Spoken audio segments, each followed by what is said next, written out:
हाँ जी, मैम मैंने उनको ये वीडियो दिखाया था। मैंने उनको ये भी बताया था कि मेरे कैमरा में इस इंसिडेंट का वीडियो रिकॉर्ड हुआ है। उन्होंने वीडियो देखा, लेकिन उसके बाद वीडियो उन्होंने मुझसे कल कॉल करके शेयर करने बोला था।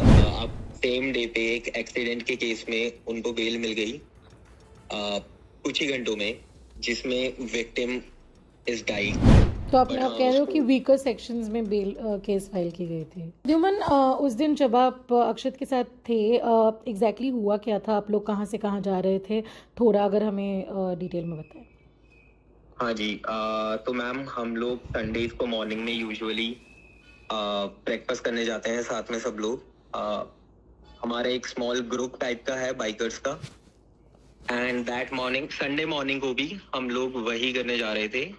हम DLF डाउनटाउन बिल्डिंग में काम करते हैं, एंड DLF डाउनटाउन से हम लोग साइबर सिटी गए हमारी बाइक रिफ्यूल करने।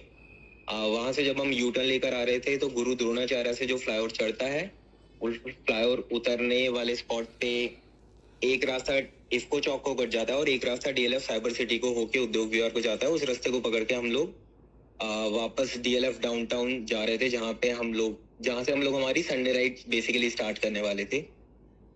तो वहीं पे सेंट्रल लेन में एक कार रॉन्ग डायरेक्शन से आ रही थी, विच वॉज ऑल्सो 70-80 के स्पीड के बीच की वो कार होगी। हम और अक्षत भी सेम स्पीड में थे। मैं अपनी बाइक पे अक्षत के जस्ट पीछे ड्राइव कर रहा था व्हेन दिस हैपेंड, एंड अक्षत जो थे इम्पैक्ट टक्कर जैसे ही हुई उनकी कार के साथ, उसी मोमेंट पे देयर वाज अक्षत से कोई पॉजिटिव रिस्पांस नहीं आया था। वहाँ पे कोई पुलिस थी? कोई एम्बुलेंस जल्दी आया? पुलिस था या फिर पहला रिस्पांस किसकी तरफ से मिला आप लोगों को? ओके, सो उस मोमेंट पे सबसे पहले DLF के जो सिक्योरिटी गार्ड्स थे लोकल, वो आए, एंड लोकल जो पब्लिक ट्रैफिक था उनमें से कुछ लोगों ने मिलके हेल्प करी। लोगों ने पुलिस को एंड एम्बुलेंस को कॉल करा था। 11 मिनट टोटल एक्सीडेंट से लेकर एम्बुलेंस के आने एंड अक्षत को एम्बुलेंस में बिठाने में लगे। 11वें मिनट तक वहां पे पुलिस तो नहीं आई थी, बट हम सिंस अक्षत और मैं ही, हम दो ही लोग थे साथ में, तो मैं अपनी बाइक पे अक्षत को एम्बुलेंस में फॉलो करके हॉस्पिटल गया, DLF फेज 2 नारायणा हॉस्पिटल, जहाँ पे उनको ब्रॉट डेड डिक्लेयर कर दिया गया था थोड़ी देर के बाद। ये पूरे इंसिडेंट में जब आप पुलिस के पास FIR लिखने पहुंचे, तो आपका जो वीडियो आपने रिकॉर्ड किया था, पुलिस ने वो वीडियो आपसे लिया था?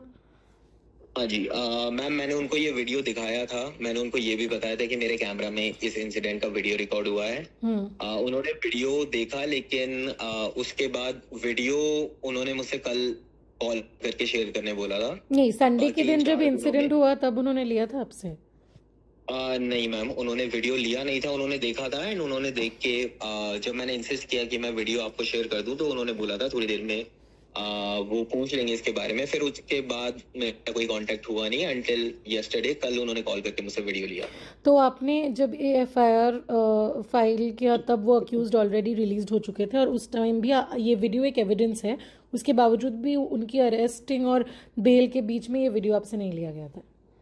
हाँ जी मैम, एंड ये आप समझिए संडे के दिन, जहाँ पे मंडे को भी पब्लिक हॉलीडे ईद का था, आप सेम डे पे एक एक्सीडेंट के केस में उनको बेल मिल गई कुछ ही घंटों में, जिसमें victim is dead, and yes, ये कार जो थी रॉन्ग डायरेक्शन में आ रही थी, तो इसको फोर्स ही करा जा रहा था एज अ रैश ड्राइविंग और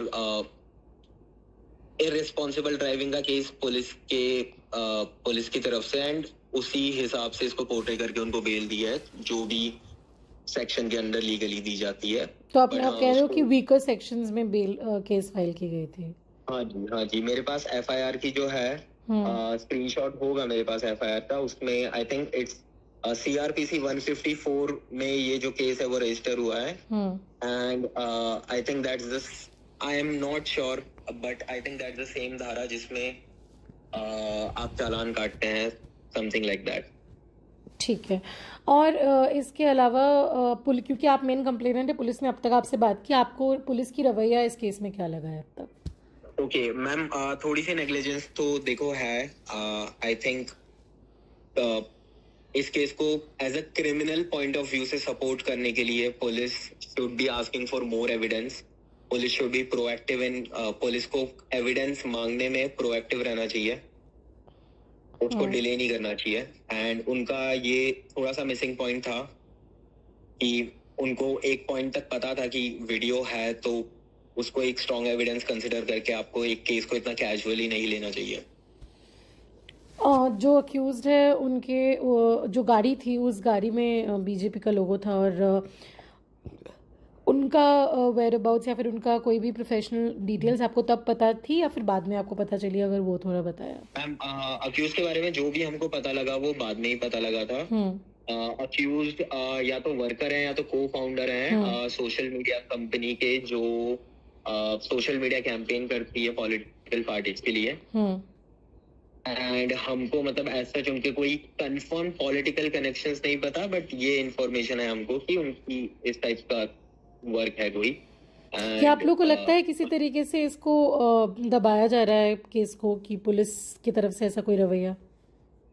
ओके मैम, हाँ केस आप कह सकते हैं थोड़ा सा नेग्लेक्टेड है. आप सेंसिटिविटी ऑफ द केस को पॉइंट में रखते हुए अगर आप देखें तो अगर a normal person cannot be released in the same day अगर उनके करे हुए एक्सीडेंट से किसी की डेथ हो जाती है तो.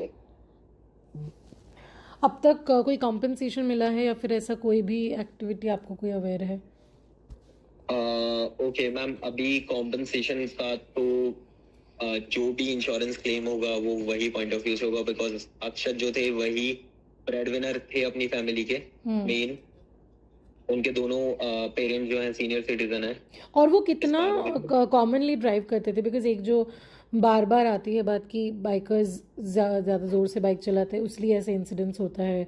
क्योंकि तो आप इस पे क्या कहना चाहेंगे लोगों को भी, क्योंकि और सरकार को भी, क्योंकि ऐसे जगहों पे सर्विलेंस होना चाहिए, ब्लाइंड स्पॉट्स है, एक्सीडेंटल स्पॉट्स है, तो आपको क्या कहना है इस पे? ओके मैम, देखिए कम्यूट एक ऐसी चीज़ है जो आप अवॉइड नहीं कर सकते आपकी डेली लाइफ में. आप आपके ऑफिस जाते हैं, कोई कहाँ जाता है कोई कहाँ जाता है, सब कम्यूट करते हैं. अक्षत के जाने से या फिर कुछ किसी और के जाने से आप कम्यूट करना बंद नहीं कर देंगे. आप थोड़ा केयरफुल होकर कम्यूट करना चालू करेंगे जब आप पर्सनली एक ऐसे सिचुएशन को फेस करेंगे. तो I think administrative point of view से, प्रशासन के पॉइंट ऑफ व्यू से, आई थिंक सर्विलेंस ऐसे स्पॉट्स पे ज्यादा होना चाहिए. ऐसे स्पॉट्स पे आपको मेक श्योर करना चाहिए कि कोई व्हीकल रॉन्ग डायरेक्शन में एंटर ना करे, because it can be fatal. आप ये एग्जांपल आपके सामने है. And as people we have to be more responsible. हमें ओनरशिप लेनी चाहिए कि we should not be going into the wrong direction. And Gurgaon is a place जहाँ पे अगर आप एक यू टर्न मिस कर देते हैं तो then you have to go 5 kilometre side. आपको 5-10 किलोमीटर आगे जाके यू टर्न मिलता है. So it's better to waste some time than wasting life. Accused का उस दिन का रवैया क्या था जब एक्सीडेंट हुआ था? उसके बाद आपको क्या लगा देख के? ओके मैम, वो ज्यादा मैच्योर तो है नहीं. वो यंग किड्स ही थे. They were shocked. They did not know how to react. उनको रिएक्ट कैसे करना है, क्या करना है, उनको नहीं पता था. वो कार से जब तक बाहर भी नहीं आए, एक्सीडेंट होने के बाद मैं उनको कार से बाहर निकलने सबसे पहले बोला. And like until 2-3 minute accident के होने के बाद तक भी वो कार से बाहर नहीं आए थे. We had to like ask them to get out of the car जब लोग आने होने लगे. So they did not know how to react. Plus car से निकल के the first thing they did was they went ahead, they called someone and then they returned. Right, but they did not know how. Nobody knows, but yeah, they didn't existed in that moment. Right, they were just shocked like us.